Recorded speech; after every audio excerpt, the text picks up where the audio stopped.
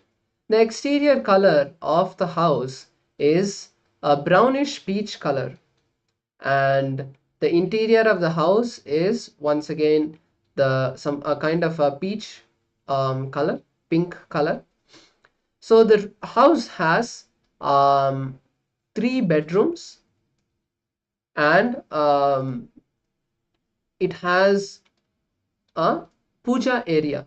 As soon as you enter the house, you have the hall to the left side. So yeah, to the right side you have the hall, and then if you see right in front of the entrance, on the opposite wall there is a area for puja, which is, there's a nice big altar which is placed. And then if you now to the left side there is one bedroom which is there, and that bedroom has a balcony and an attached bathroom. This is the master bedroom.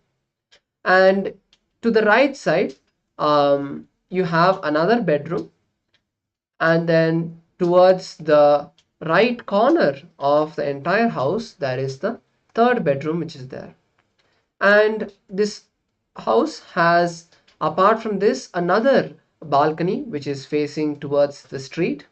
And also in this house there is a kitchen which is in the corner, right hand corner of the house. So if you see the kitchen, it is a long room, and there are cupboards on both the sides of the wall. And this is basically the entire description of this house.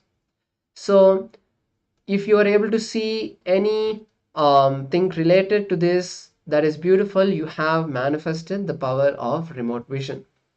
So with this, we now can take a few minutes to share on social media our various understandings that we had from today's sessions about reality, the fundamental principles to understand and experience reality. And you can also share any questions you had during the session. And also I invite all the participants who are watching us on social media to join us in the Zoom room by going to ecitizen.info/PSM. So you can go to this link and you will be guided to join the Paramashivoham Zoom session so that you can have a more interactive experience of the program. So with this, we come to the end of this session, and now we'll be moving to the next session in a few minutes. Thank you. Nityanandam.